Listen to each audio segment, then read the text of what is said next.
देखिए हमारा क्वेश्चन है कार्बन जो है हाइड्रोजन से रिएक्ट किया और क्या बना रहा है मीथेन बना रहा है। और इसमें जो है जो हमारा कार्बन जब भी बॉन्ड का फॉर्मेशन होता है तो पहले तो ये जानिए जब हमारा बॉन्ड ब्रेक करता है तो कोई भी बॉन्ड ब्रेक करने के लिए एनर्जी वहां चाहिए क्या। यहाँ जब बॉन्ड का फॉर्मेशन होता है तो एनर्जी क्या कर रहा है, रिलीज कर रहा है। क्या कर रहा है, रिलीज कर रहा है।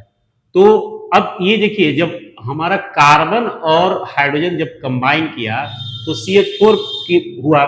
अब अगर हमारा एक्जोथर्मिक रिएक्शन है, अगर हीट क्या करता है, रिलीज करता है, तो डेल एच हमारा क्या होता है, निगेटिव होता है।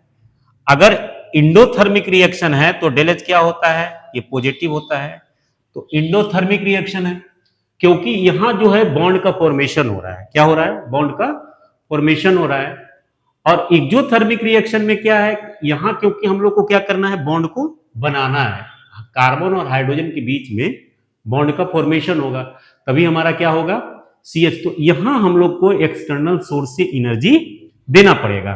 तो इंडोथर्मिक रिएक्शन है तो इंडोथर्मिक तो हमारा क्या है, डेल एच हमारा पॉजिटिव हो जाएगा। तो ये आपका 74.8 किलो जूल है। तो कहता है एक्यूरेट रिप्रेजेंटेशन क्या है। तो सबसे पहले देखिए कि ये हमारा रिएक्शन प्रोग्रेस है, रिएक्टेंट है, रिएक्टेंट से क्या बन रहा है, हमारा प्रोडक्ट बन रहा है। और धीरे धीरे एनर्जी क्या हो रहा है, बढ़ रहा है। अब देखिए यहाँ रिएक्टेंट का एनर्जी क्या है, ज्यादा प्रोडक्ट से, क्योंकि जब रिएक्टेंट से जब प्रोडक्ट बनता है तो कुछ तो एनर्जी लगेगा ही। दूसरे में क्या है, ये हमारा रिएक्टेंट का, यहां देखिए ये रिएक्टेंट से का ही एनर्जी क्या है, ये रिएक्टेंट का एनर्जी हमारा क्या है, कम है। किससे, प्रोडक्ट के। प्रोडक्ट का ही एनर्जी क्या है, ज्यादा है। तो प्रोडक्ट का एनर्जी तो कभी ज्यादा होगा ही नहीं। अब इस केस में क्या है, देखिए रिएक्शन है, हमारा रिएक्टेंट है, ये रिएक्टेंट है, ये प्रोडक्ट का। यहां देखिए प्रोडक्ट का एनर्जी क्या है, कम है। तो प्रोडक्ट का एनर्जी कम है। अब इस केस में क्या देखिए कि रिएक्टेंट जो है, रिएक्टेंट से प्रोडक्ट बन रहा है। इस केस में क्या है कि हमारा प्रोडक्ट का एनर्जी क्या है, ज्यादा है। तो प्रोडक्ट का कभी एनर्जी ज्यादा होगा नहीं। जब भी हमारा होगा तो रिएक्टेंट से ही प्रोडक्ट बनता है, और रिएक्टेंट से प्रोडक्ट बनने में कुछ एनर्जी लगता है। तो या तो ये होगा या तो ये होगा। अब देखिए इस केस में क्या है, हमारा रिएक्टेंट का एनर्जी मींस इससे थोड़ा सा और भी ऊपर है। तो इसलिए हमारा क्या होगा, ये आंसर होगा, ए आंसर होगा। चलिए हम लोग 66 में चलते हैं कि विच ऑफ द, अब इसमें क्या करना है, आपको लिस्ट को मैच करना है। जैसे हमारा क्या है, ह्यूमिडिटी। ह्यूमिडिटी ह्यूमिडिटी में क्या है, लिक्विड इन गैस। ये हमारा एनसीईआरटी का सॉल्यूशन का क्वेश्चन है। ह्यूमिडिटी में क्या है हमारा होगा, ये लिक्विड इन गैस का है। अब एलओआई, एलओआई क्या है, सॉलिड इन सॉलिड में है, एलओआई का जो फॉर्मेशन होता है। अब देखिए ये अमलगम है, अमलगम क्या है। और फोर्थ में हमारा स्मोक है। स्मोक आप जानते ही सॉलिड इन गैस है। क्या है, स्मोक क्या है, सॉलिड इन गैस है। और ये जो अमलगम है हमारा लिक्विड, लिक्विड इन सॉलिड है। जो Hg का फॉर्मेशन, जो मरकरी का जो मरकरी जो मिक्स करते हैं, जो कि हम लोग को जो दांत के बीच में जो गड्ढा हो जाता है उसमें भी हम लोग को उसका फिलअप होता है, मरकरी का फिलअप होता है।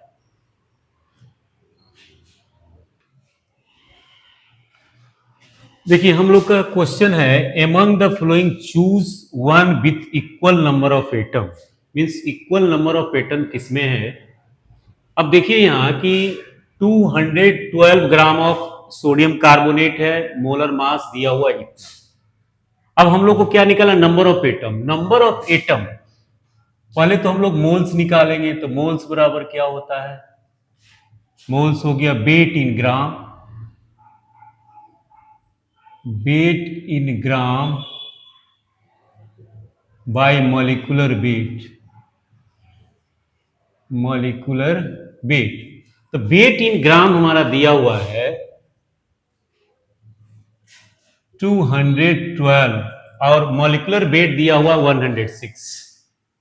तो 106 कैंसिल हो गया, 2 हो गया।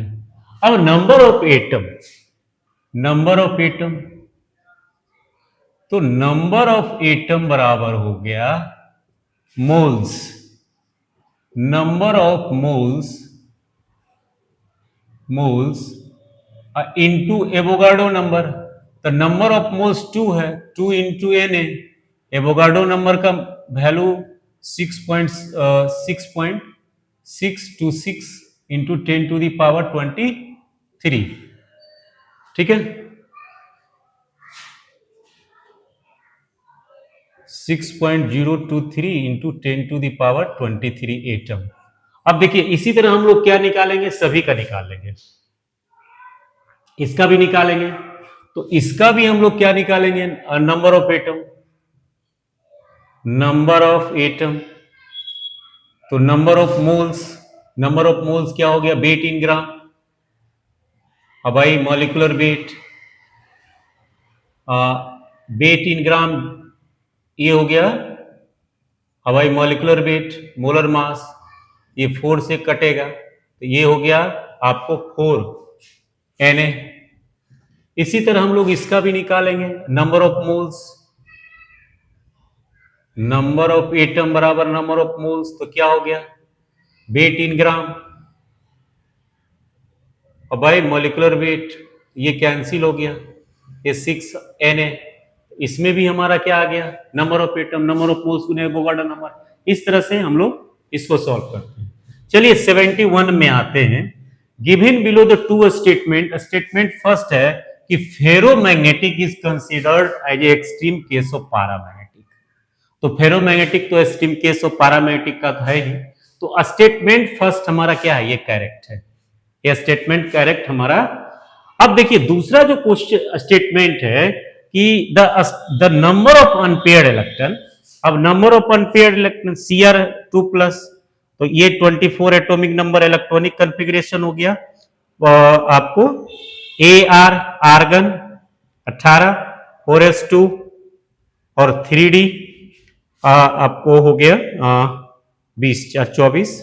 अब देखिए यहां 2 इलेक्ट्रॉन लॉस करेगा तो क्या हो गया, Ar 4s0 3d4, इसमें अनपेयर्ड इलेक्ट्रॉन क्या हो गया, number of unpaired electron, number of unpaired electron हो गया 4, नंबर ऑफ अनपेयर्ड इलेक्ट्रॉन हो गया 4।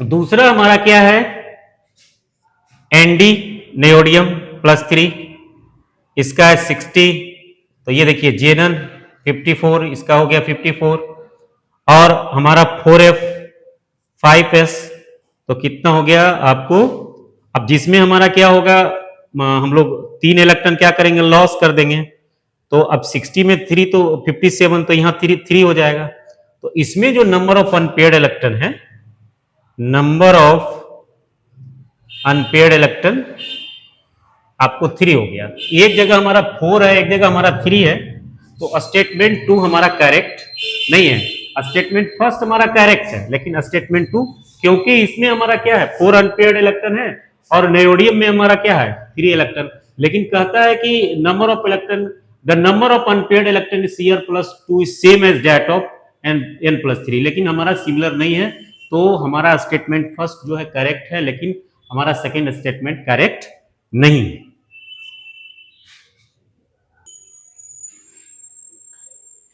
ये हमारा क्वेश्चन 70 नंबर 2 है, ये CHCl3 है और हमारा एनिलीन है C6H5NH2, और यहाँ आपको लिस्ट फर्स्ट दिया हुआ है, दूसरा है क्रूड ऑयल इन पेट्रोलियम है, तीसरा है ग्लिसरॉल फ्रॉम स्पेंट लाइफ, और डी है हमारा एनिलीन वाटर। इधर दिया हुआ है आपको distillation under reduced pressure, steam distillation है, फ्रैक्शनल डिस्टिलेशन, सिंपल डिस्टिलेशन, ये आपको प्यूरिफिकेशन का क्वेश्चन है, जीओसी में जो प्यूरिफिकेशन दिया हुआ 11th एनसीईआरटी का क्वेश्चन है। तो सबसे पहले जो हमारा ये जो CHCl3 है और C6H5 है, ये आपको क्लोरोफॉर्म और एनिलीन है, तो क्लोरोफॉर्म और एनिलीन को हम लोग जो ये हम लोग को सिंपल डिस्टिलेशन से प्यूरिफाई करते हैं, किससे करते हैं, सिंपल डिस्टिलेशन से करते हैं, और जहां तक क्रूड ऑयल और पेट्रोलियम है तो इसको हम लोग फ्रैक्शनल डिस्टिलेशन से करते हैं, फ्रैक्शनल डिस्टिलेशन से करते हैं, और ये है ग्लिसरॉल फ्रॉम स्पेंट लाइफ, और दूसरा है एनिलीन वाटर, तो एनिलीन वाटर हम लोग स्टीम डिस्टिलेशन से करते हैं, किससे करते हैं, स्टीम डिस्टिलेशन। अब लास्ट में एक बच गया, ये हम वो डिस्टिलेशन अंडर रिड्यूस्ड प्रेशर होगा, क्या होगा, डिस्टिलेशन। तो सबसे पहले जो हमारा ये जो क्लोरोफॉर्म और एनिलीन है उसको हमने क्या किया, सिंपल डिस्टिलेशन से हम लोग सेपरेट करते हैं, अगर हम लोग क्रूड ऑयल पेट्रोलियम है तो ये फ्रैक्शनल डिस्टिलेशन से होता है, और एनिलीन वाटर है जो कि स्टीम डिस्टिलेशन से होता है, और ग्लिसरॉल प्रोमस्पेन ये एक लास्ट जो बचा हुआ steam distillation under reduced pressure होगा। चलिए हम लोग 73 नंबर क्वेश्चन पे चलते हैं। फॉर ए रिएक्शन, ये हमारा क्या रिएक्शन है, the backward reaction rate constant is higher than the forward reaction. क्या है, जो बैकवर्ड रिएक्शन है ये higher than forward reaction, rate constant by a factor इतना, हाँ एट इतना केल्विन, आर भी दिया हुआ है हमारा, केपी फॉर ए रिएक्शन। आपको क्या निकालना है, केपी निकालना है। तो सबसे पहले हम लोग केपी बराबर फार्मूला जानते हैं, केपी बराबर होता है केसी आर टी पर डेल एक्स। क्या है, ये डेल एक्स है। ये डेल एक्स जो है नंबर ऑफ मोल्स है, change in number of moles.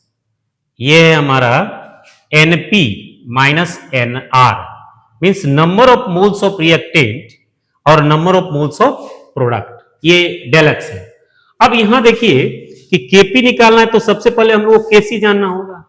तो अब केसी जानने के लिए देखिए रिएक्शन जो है, the backward reaction rate constant is higher than, means KB जो है backward reaction rate constant is higher than a forward reaction by a factor. ये जो हमारा फैक्टर है के एफ, ये जो है इतना हायर है। क्या है, बैकवर्ड जो है फॉरवर्ड से हायर है। अब देखिए कि हमारा अगर के एफ अगर लेते हैं, के एफ इसको अगर यहां करते हैं और के बी, तो ये क्या हो जाएगा हमारा 1/2500। अब देखिए के एफ बाई के सी, के बी इजकल टू क्या होता है, के सी। ये हमारा क्या होगा, इक्विलिब्रियम कांस्टेंट। क्या हो गया, ये हमारा इक्विलिब्रियम कांस्टेंट हो गया, के एफ बाई के बी इजकल टू के सी। अब यहां देखिए हम लोग केसी का क्या करेंगे, वहां से वैल्यू ले लेंगे, तो 1 बाई कितना हो गया, इतना हो गया। आर का वैल्यू हमारा दिया हुआ है 0.831, और टी टेम्परेचर दिया हुआ है और आपको 1000 केल्विन, और डेलेक्स जो है यहां क्या हो जाएगा, 1 हो जाएगा। डेलेक्स जो है हमारा 1 हो जाएगा। अब देखिए अगर इसको अगर कैंसिल कीजिएगा तो 1 बाय क्या हो गया, इतना इंटू 0.831, तो ये 0 क्या हो जाएगा, 1000 है, तो ये कैंसिल हो गया। तो ये हमारा हो गया 0.831 इंटू 10/25। अब इसको भी कैंसिल, 2/5 हो गया। अब 0.831 इंटू 2/5, ये हमारा क्या निकल गया, आपको केपी निकल गया। ठीक है, तो इसको नोट डाउन कर लिया।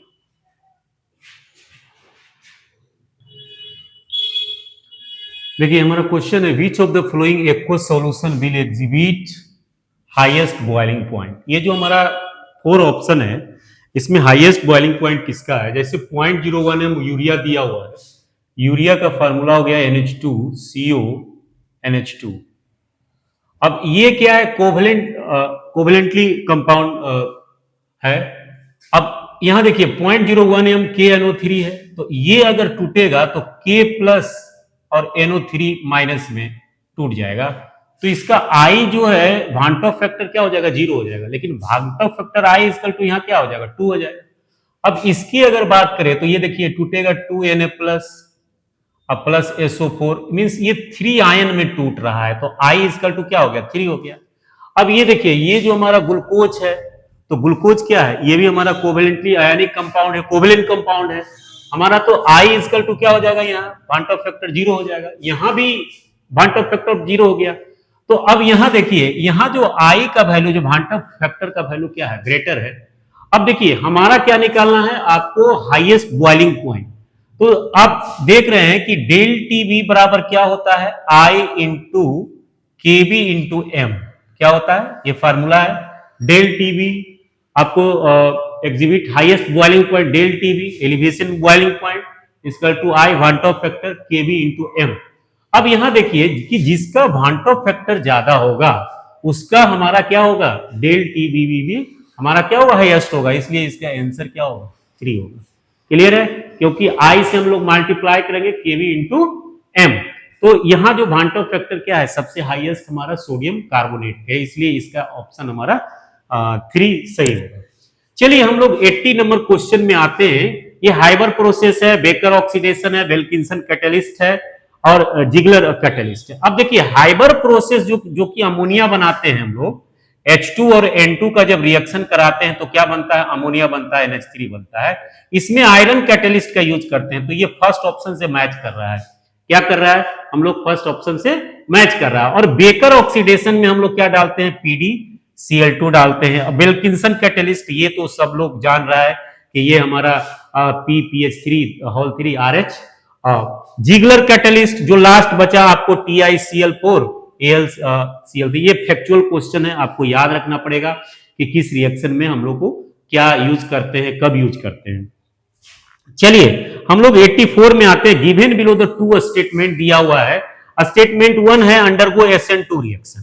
अब देखिए ये हमारा फर्स्ट चैप्टर ऑर्गेनिक का जो है हेलो एल्केन हेलो।